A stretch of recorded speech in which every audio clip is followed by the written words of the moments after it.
was that? Never mind that. What was that? Hi! Who are you? BARFF! Not in here, mister. This is a Mercedes. Nah, that's my name. BARFF! BARFF? What are you?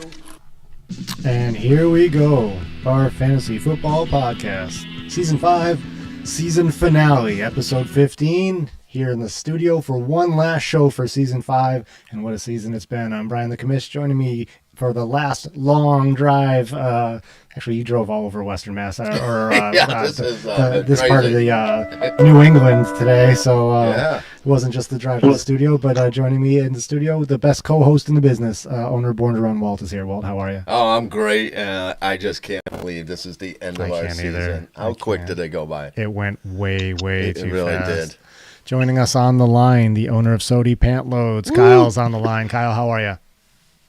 Hey, Commish, hey, BTR. Looking forward to recapping this very tumultuous season here. It has been quite the tumultuous season. And also joining us on the line, the owner of Whopper Moppers and our current reigning BARFF champion, Tom's on the line. Tom, how are you? How's it going, Commish? Doing good. Glad to have you on the show. It's very appropriate as we have a lot of positive things to talk about in Moppers land. So this is terrific.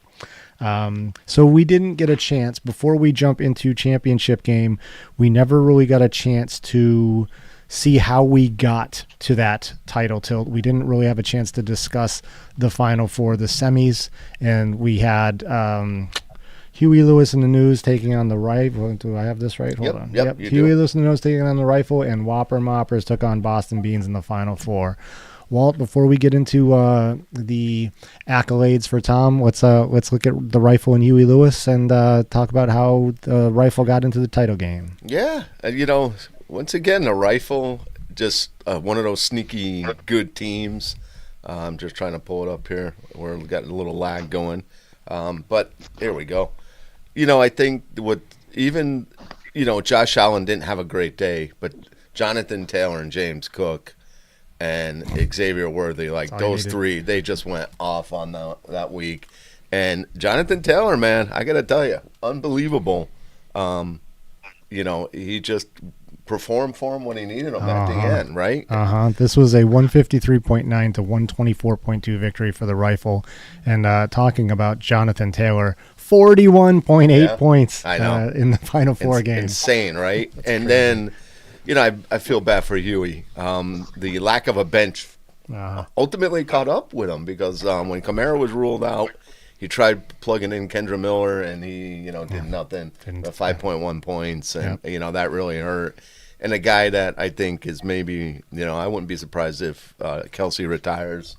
He's just not that tight end one anymore. He's not. Yeah, he's not going to be a first round draft pick in any drafts anymore. So that kind of hurt. The bottom of the lineup really didn't do much. Rico, who's been pretty good, did all right, but not what you need. Right. Come in the quarterfinals. So absolutely. Yeah, a little underperformance for Huey, but he had a hell of a year. He did. That's for sure. He did. Huey Lewis in the News was our regular season champion, and so they get credit for that. They had a great year.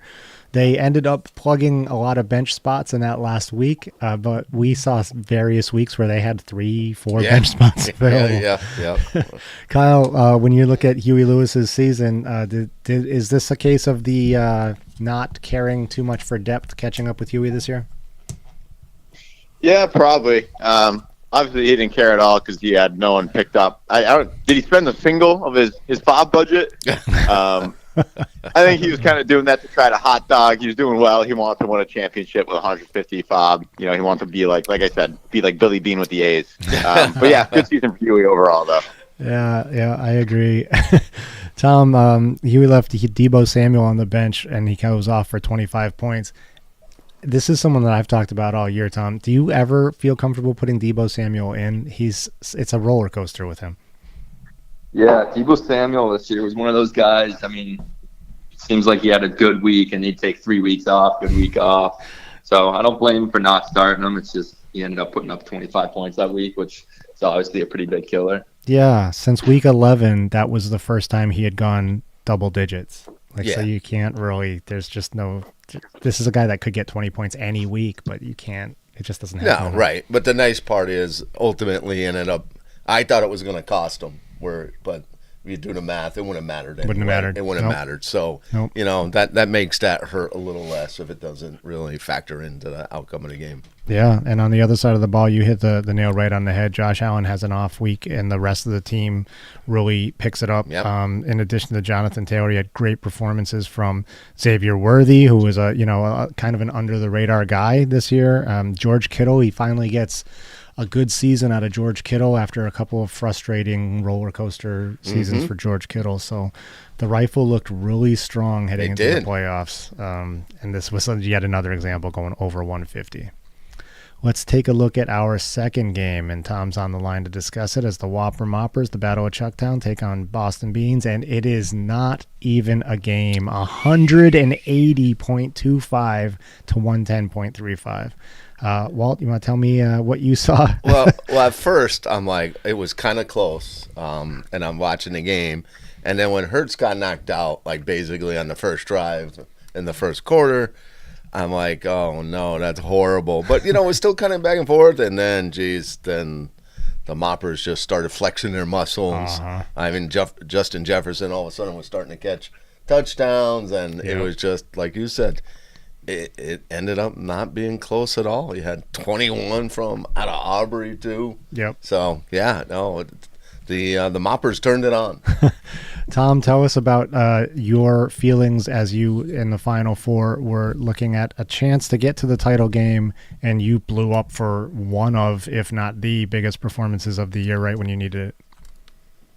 Yeah, I mean, across the board, everyone had a pretty good day, minus Trey McBride, but it was his first real off week. And then when I saw Hurts get hurt, it was tough for the Beans, but it was still pretty close for a while. And then when you get 21 from your kicker, 18 from your defense, probably going to put up a pretty big week, and that's what happened. That's good stuff. I mean, it was such a good week. Look at his bench. He could have pretty much plugged in could have played almost any combination. Yeah. He probably would have won. Yeah. So, I mean, it's awesome when you have a week like that, just no matter what you did, went well. There were no bad decisions to be made. No, that's for sure. Kyle, did you see this one heading in as this sort of result with such a 70-point discrepancy, or did you think that the Beans were going to put up a little more of a fight? Yeah, I did think the Beans were going to put up a bit more of a fight. Obviously, Hurts going out makes a difference, but this matchup, I'd say, kind of solidified as Tom as a team of destiny. He puts up 185 against the Beans. I think that's pretty much what I was like, okay, Tom's getting that first toilet seat. Yeah, that's... I felt good about that as well for the Moppers. That is, it's so unbelievable to get that kind of performance, and that leads us to the final game. The final game. The Springfield Rifle were looking to make a little bit of history. The Springfield Rifle, with a victory, would have joined the rarefied air of the 4 title club. Yep. But they ran in, and they had a good week, but they ran certainly into a team of destiny in the Whopper Moppers. Whopper Moppers weren't going to be denied. Tell me about this game this week. I mean, now this is the kind of championship game you want, to be honest with you. I mean, it really hung in the balance right to the bitter end, especially, I think, if I'm not wrong, Tom, you were kind of waiting on Gibbs, right? That was the big key. You had him. He had Kittle. It was a great game, though, because Mayfield, overperformed, which was great. Gibbs was Gibbs. Really, the only one on your team that maybe disappointed was Aubrey. He did nothing. He got a 1 out of that. And then if you look on the other side, I mean, it was just solid performance from the Rifle. They're probably beating a bunch of other teams with a week like this.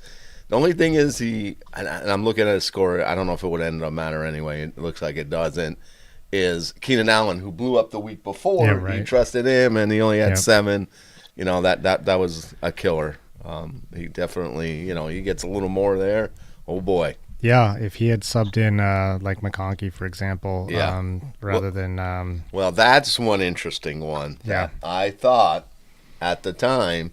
Oh, I'm sorry, not McConkey. No, but you got on where I was going next, and I want to ask Tom if he was really sweating that out. Because it was an interesting decision. Tom had been riding him the whole last bunch of weeks, and then he pulled them, and DJ gets 12, and then McConkey goes off. I'm like, oh boy, was that the decision? that may have cost him his first title. Tom, So this was my reasoning. All right, I had let's hear it. McConkey in the lineup up until, I don't know, they played probably like Friday. Christian Gonzalez has been one bright spot on the Patriots. It's kind of locked down against wide receivers this year. Oh, of course, okay. he gets hurt one of the first drives of the game and is out the rest of the game.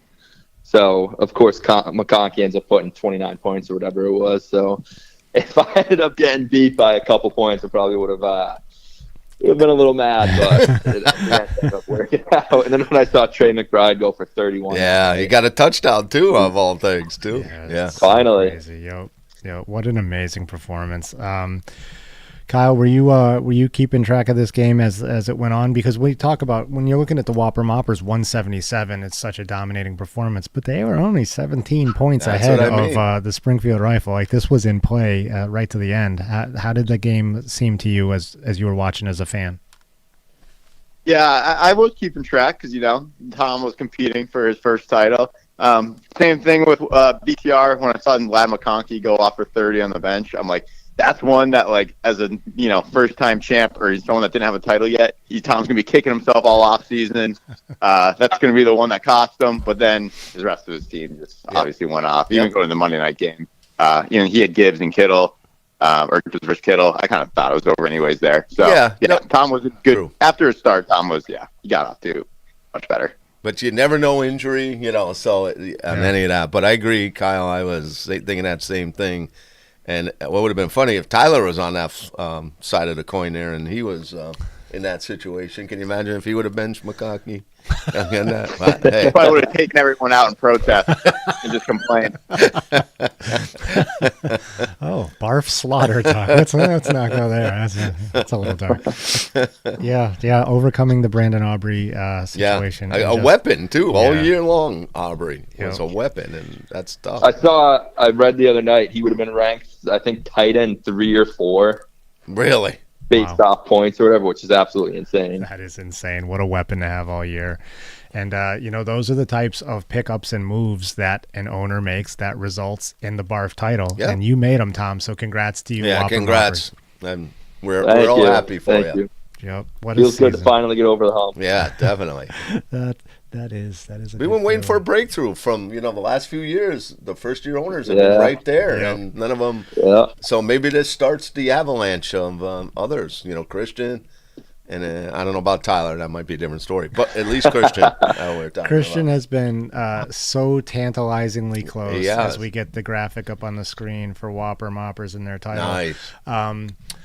Christian has been so tantalizingly close. He's played for the title, I believe, 3 times, including twice in the last couple seasons. And this year, just towards the end of the year, it didn't work out for him. But there's another owner that's knocking on the door. I like this first timers club. I like it.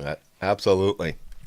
And so we were kind of thinking that Jordan might weigh in on our final standings on the Gortz book, but not sure that that's going to happen. So we don't know whether we're going to see those results or who did what. And I did not look back and do any of that research either. And so let's take a look first. We're going to get into some end of the year grades. I want to throw some good things that were done league wide as noticed by ESPN. These are the ESPN superlatives. And so I'm going to get that up on the screen. The most wins this year, 10 wins from Huey Lewis in the News. Our longest win streak was Boston Beans with that 6-game winning streak earlier on in the year heading into the midpoint. Unfortunately, Kyle, ESPN is going to bring some attention to you and to Born to Run. The tie for the longest losing streak, Sotie Pantloads, Born to Run, and worst team ever. With a 4-game losing streak. Sorry to mention that. That's painful to go through. I've been there many times. But, and unfortunately, Kyle, I don't mean to pile on. This is ESPN. This isn't the commish. This is their graphic. But the biggest blowout of the year, 166.4, worst team ever, defeating you with a 92-point showing. And that was those are the superlatives that ESPN put out for our league. Nice of them to provide those for us. Now I That's don't. the high of WT season, anyways. So Yeah. doesn't matter. I must say though, although I don't support censorship, maybe we should edit that out just in case worst team ever watches. I hate to give him anything to chirp about that he actually had the biggest blowout. But Well, I mean, he needs something. Yeah, out there. that's true. He was No. taking the season tough. You He know, was. He's He taking was. it hard. So, no question about it. all right. Without further ado, let's go into a little thing that we've done the last several seasons. Is Born to Run is going to give his evaluation Yep. of the league in terms of our grades. Yeah, I'm going to do a grades and an award type thing here. Nice. So it's a great segue talking about worst team ever. I'm giving him, and people have heard me mention his name, but he gets the Eeyore Award for the season, and he comes in with a solid F for failure. But, again, all of us have had tough seasons, and you got to live through them, but you got to kind of, try to keep your head above water and stay above it. But, Ty, I always say self-fulfilling prophecy sometimes. He gets stuck, and there seems more bad things seem to happen to him. Yeah. So I don't know what to say. I think he's never going to win that championship until he's got to start with the attitude, and then maybe the rest will happen. We'll follow. So that's my eval of worst team ever. All right. Worst team ever doesn't do well with the Eeyore grade. Okay, so now the Soaring Eagles are former defending champ. Yes. So I wish Jordan was on because I'm going to suggest changing his name. And I say I would like to see, staying with his bird theme, the Fighting Falcons, because I got to give Soaring Eagles credit. They hung in there and they fought to the bitter end. They tried everything they could do to try to, other than, a couple things didn't go in his way. Good team, good point score. So I look at that point score and say, you can't give him a bad grade. The points were there. Fought to the end. He certainly deserved a playoff spot if you look at, for example, the Knuckleheads sliding in there without scoring many points this year at all. So agreed. As a owner, well, okay, let me put it this way. His team performance, I give him C-, but he did lose the trophy. He gets an F. So that's when I was thinking about it, I'm like, I'm sorry. You can't go home with a C- when the teacher gave you an assignment or something and then you lose it on the way home or whatever. So no. We are going to talk about the trophy later on in the show. That's hopefully one of the final shots taken towards Soaring Eagles. Yes, the trophy was lost. Highly unlikely, but maybe with the new trophy, maybe that'll ease the pain. So now I'll pick on myself. Born to Run, I give myself. The award I get is my team didn't show up when I needed them, which happened in like that 2 or 3 consecutive close losses. Yeah. And my team points-wise was really high. I mean, I was probably, I don't know what I ended up, but I was at least 5th or 6th in points. I should have been in there. But the games that I really needed them to come through, that's when Hubbard did nothing, Walker did nothing. So they never came through in the clutch. Yeah. Point-wise, I think I deserve a solid C for that. So that's what I'm giving myself, is a C this year. A C. Yeah. It was that streak. That was a pretty brutal 4-game losing streak. It's hard to overcome a spiral like that. At the end, when you need it. So, so that was unfortunate. Yeah.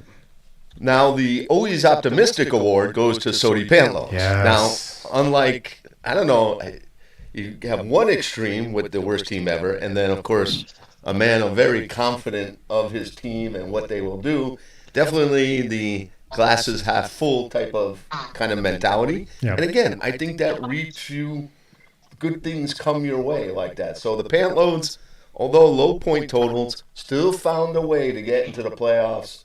I think a lot has to do with that positive energy. I did not get playoffs. But Oh, sorry. Yeah, my bad. Just out. You went right to the end. Thank you. But still, the positive energy, you gave yourself a chance right to the end. But the point total, kind of not great. But you made it, almost made it. You were in the equation in the last game of the season. I wasn't, so you get a C+ for me. C+ for Sotie Pantloads. You did go in, Kyle. I will say you were trying hard. Week 11, 12, and 13, 3 wins. That puts you right on the edge. Yep. Did you? Did that make it worse? yeah. 'Cause kind of, because I was like, why can't I just do that like once in the past 4 weeks? Yeah. I just blame T. Higgins, honestly. So That's a good guy to blame. Yeah, for everything.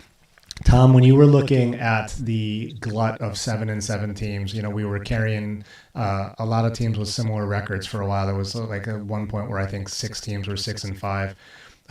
Did it surprise you how it shook out at the end in terms of who made it and who didn't? I mean, I wouldn't necessarily say it surprised me, but I think going into the last week, it was kind of a toss-up for a handful of teams. So, I mean, I think it was close to the very end. So I think anyone could have gotten in that got knocked out, and those teams that made it. Yeah. That was one of the most competitive stretches that I remember. That we went through as a league was that battle for the final playoff spot this year. Yeah, and the week before, everybody, 9 out of 10 teams were in play. The week before, yeah. And I totally agree. It was amazing, the competitiveness of the league, and it just was great. A lot of fun. It is for sure. So now, no lineup going up. No lineup. Christian gets GM of the year. GM of the year award gets handed out. All right. That man was the hardest working owner, I think, of anyone. He was making calls. He was making moves. He wanted, the hunger for that title is undeniable. I mean, it's just unbelievable to me. Highest point total. He just, I give Christian a lot of credit. He did everything he could to will no lineup to a title, but it wasn't going to be. But he does get my GM of the Year award. GM of the Year, yeah. He 1886 was his point total, and the next closest, the nearest team was Boston Beans, about 20 points back, and then it's a bunch of, they were both 50-plus points ahead of anyone else coming in. It wasn't close, so that was a great performance. He didn't want Lad McConkey or Bucky Irving now. He shied away from those. He shied away from both. You should have fed me that information before my owner of the year. I might have reconsidered. But he did lead the league in moves with 35 moves. That's exactly. That's a lot. That's great. Yeah, and I forgot his grade. So he had a good year, really solid. B+. I give Christian 4. B+. Yeah, goes it's to just no lineup needed. Very successful season. All right. Knuckleheads. Oh, I mean, this one's obvious. Oh boy. It is comeback owner of the year. The Knuckleheads easily ran away with that. He returned to relevance. It was a Cinderella story. I don't know what else to say. It was just nice to see it after years toiling in the basement to rise above like the phoenix from the ashes. So the Knuckleheads comeback owner team of the year. And although the point total was not awesome, just the fact that you were able to get in the playoffs, I give you a B+. Just purely on that one. Tom, when you were when you look at the Knuckleheads this season, especially with the points score, did you give me any chance in the playoffs? Did you think there was a glimmer of hope for Knuckleheads? Yeah, I think there was a little glimmer of hope. I mean, Brees Hall was kind of a letdown this year a little bit. For sure. Yeah. Love the Mike Evans pick. I Yeah. keep saying I think he's going to end up falling off one of these years, but he just keeps having big years. So I think he had a really strong team. Yeah, Mixon was probably there. Mixon was another great draft pick. Yep. That was pretty good. Comeback owner of the year. Kyle, when you were in the consolation ladder, were you paying attention to it? Yeah, unfortunately, I was, because I just wanted the mental, for my mental wellness, to be like, I would have won the championship. Because I think I put up like 180 something and then like 170 something. Yes. So it was good for morale, but also at the same time bad for morale, because I was like, why can't I just make playoffs? Yes. I went through that same thing. I can tell you that I was in it was the 5th place game was the final game and I really just wanted to win that because I hated scrolling back through league history when I just didn't care about. I didn't even know how consolation ladder worked. And 10th. I'm like, no, I had a great record. How? And then, consolation that's ladder is competitive for me now. All right, the Boston Beans was the most puzzling team to look at.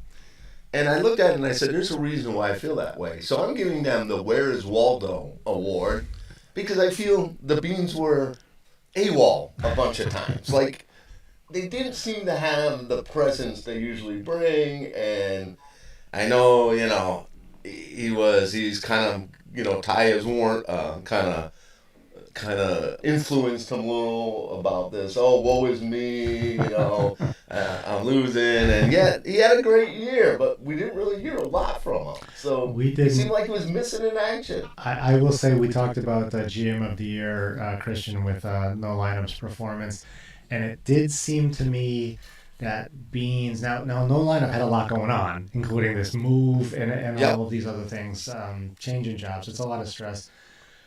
But I did get a little bit of a feeling that Ant might have been a little bit distracted. He did make a great appearance on the show and brought in podcast fan Jill, and we had a great show. But and he did throw some chats in, and it was terrific. But I just didn't have that Beans feeling. Kyle, did you get that feeling this year?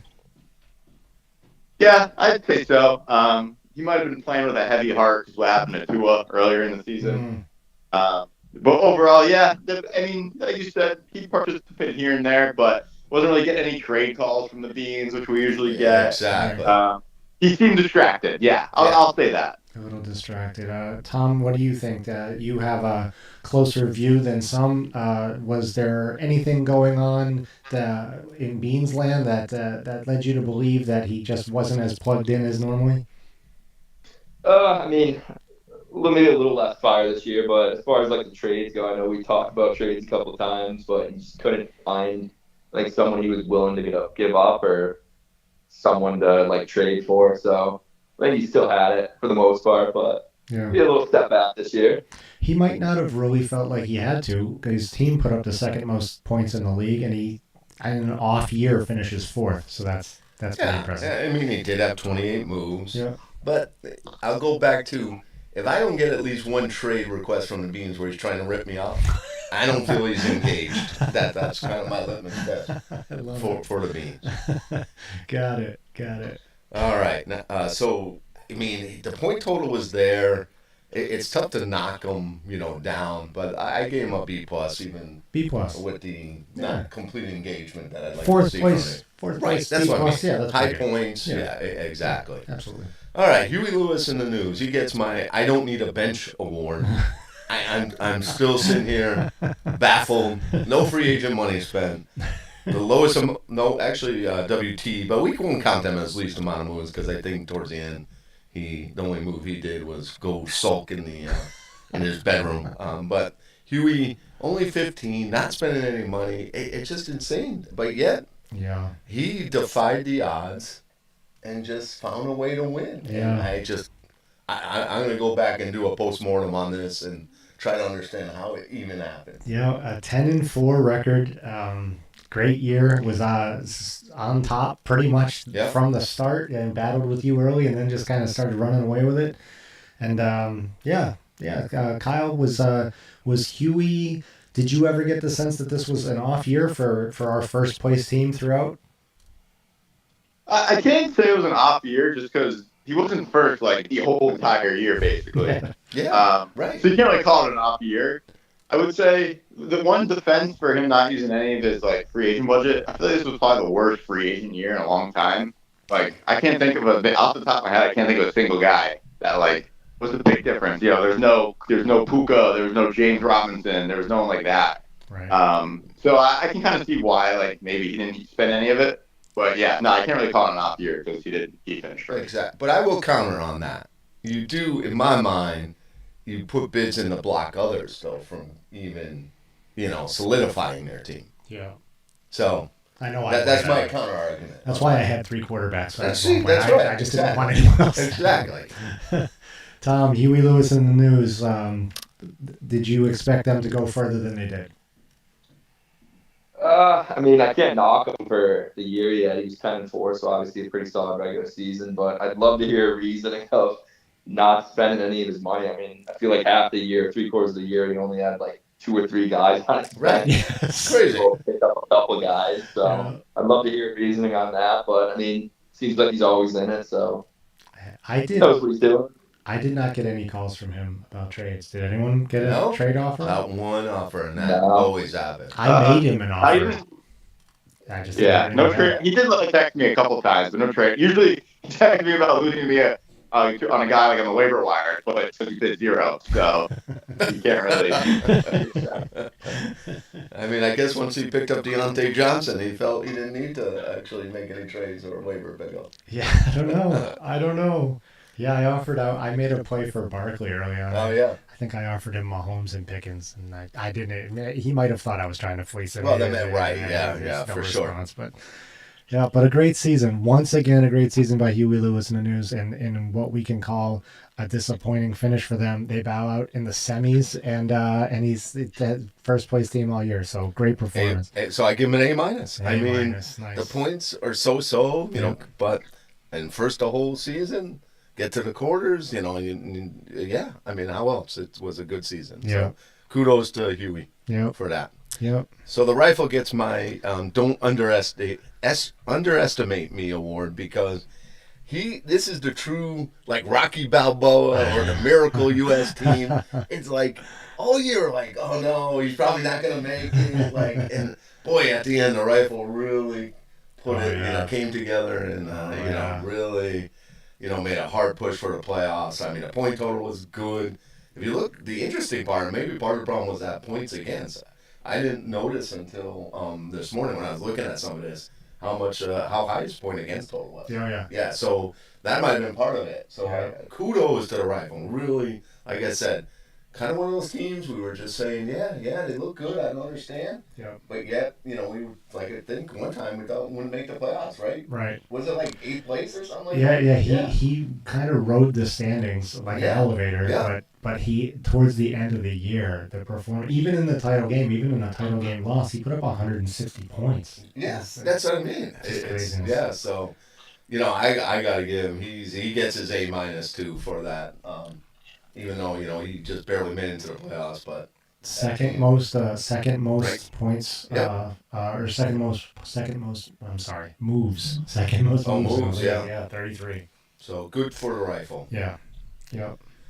All right, now last but not least, and I'll start with the grade A+, right? You win the title, you get the A+, no matter what. Yes. And I don't hand this out lightly, but for you who may not know the acronym, look it up on the internet. But the BDC award goes to the Whopper Moppers. I mean, I just gotta say this. It was a team of destiny. I mean, the amount of points from like the last few weeks on all the way to the Super Bowl was ridiculous. Yeah. He just put the hammer down and left us all in his, you know, smoke there. So, good. Congratulations, Tom. Unbelievable year.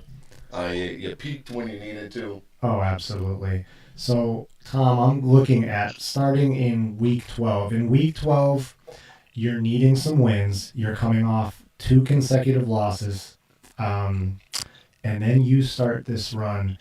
I'm just going to read the points for, starting in Week 12, right through the title game. 152, 145, 132, 150, 180, and 177. That's unbelievable. That's an unbelievable 6 straight game winning streak in which you're basically living at the 150 and above mark. Tell me about that streak. So I think Week 12 was the week I dropped ETN, my 3rd round draft pick, who had a disastrous year. Smart move. And then, I mean, from that point on, I think that's might have when Zach Moss got hurt. So Chase Brown came on pretty strong. Bucky Irving kind of took over that backfield, and then Mayfield was playing great. And then, I mean, my entire team pretty much across the board had really good weeks. And then Trey McBride, obviously. Might be my favorite draft pick ever. Always had a ton of targets and like 20 points every week. So yeah, it was a good year. It was certainly a good year. Kyle, when you were looking at this, all of a sudden the points start blasting out of Whopper Moppers. What did you attribute that to? Was this all riding the Trey McBride train, or what was going on? Yeah. Tom, it is a big, beautiful champion. I like that acronym from ETR. He's put on 30 pounds this year, he told us, so he looks good physically, too. He's yoked. Yes. But, yeah, I mean, Trey McBride is huge for him because the tight end position, like, kind of sucked. Yeah. So having that, like, point differential from everyone else, I agree with Tom. That's probably, like, his star player. So, yeah, no, definitely, I think His Tampa guys too. So Tom's overall strong team, and he finally put it together. Yeah, Nice. I agree. And, and I don't know, I didn't go and look, but what was Aubrey compared to the other kickers at that position every week? Tom had an advantage at the kicker going in. Oh, 100%. So you put that with the tight end, those are two big ones. If I could have put Brandon Aubrey in a running back position, I probably would have had a better year. He averaged, I looked this morning, he averaged 11.2 points a week. That's I mean, that's ridiculous. That is insane. I had a bunch of running backs that didn't average that. Yeah, it's so crazy. It's so crazy. So, Tom, you are the reigning BARFF champion once again. Congratulations. What a great job. Thank you. All right, that was the grades for the year. And I'll tell you, it's sad to be wrapping up. Yeah, it is. Like, I love the grades part. It's always great to get Born and Run's feedback on what's doing in the league, but that just means that we're heading into that abyss. You know? I know. And so we just mentioned that Tom is the current reigning champion, and every champion gets a trophy. And so we talked about some different ideas. People had some really good ones, including the one that really had caught my ear for a while was the Stanley Cup idea. But I'm pretty sure it was the Beans brought up an idea a couple weeks ago that kind of got me right in the heart because of this league's important to me, and this league has been the prize, our prize, which is in a landfill somewhere, is the golden toilet seat.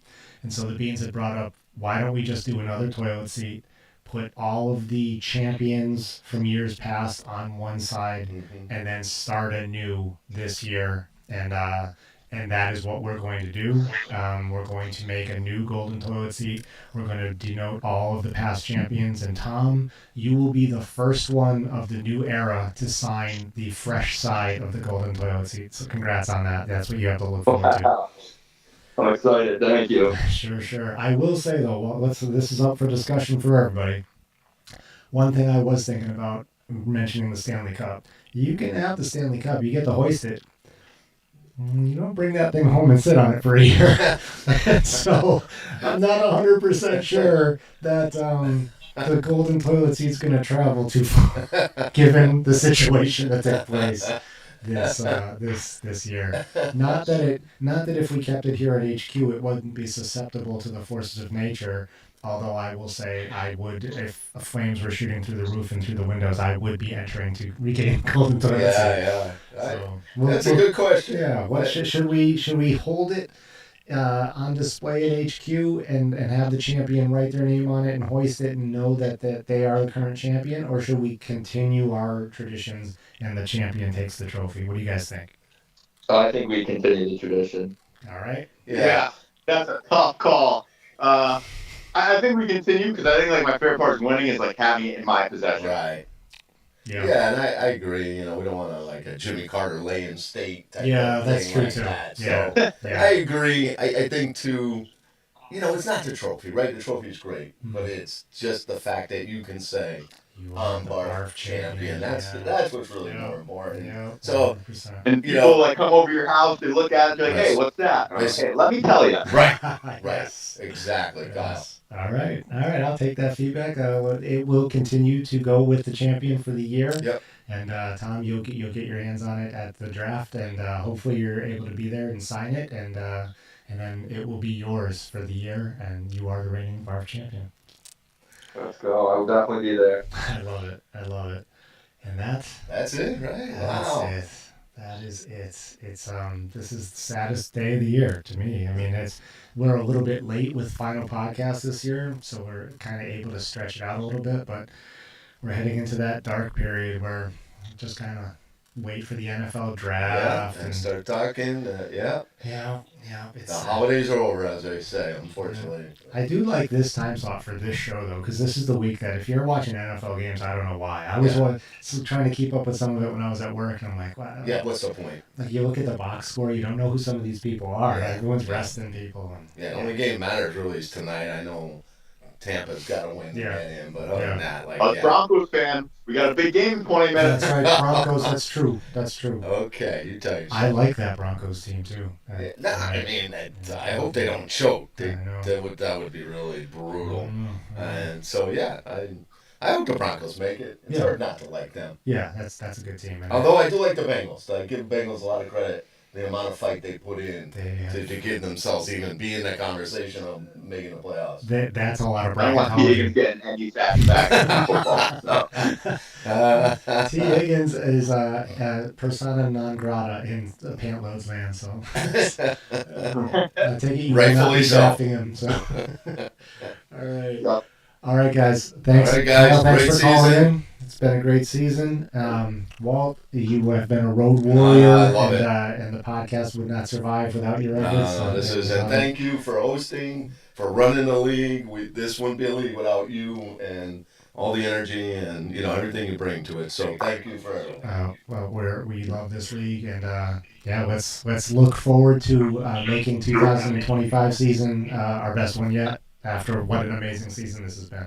So once again, one final time, Tom, congratulations. Congrats, you represent Tom. our league well, and that is it for the season. Thanks, guys. All right. Congrats, Tom. Bye. Thanks, everyone. All right, take care. See ya. Take care, everyone. See you next season.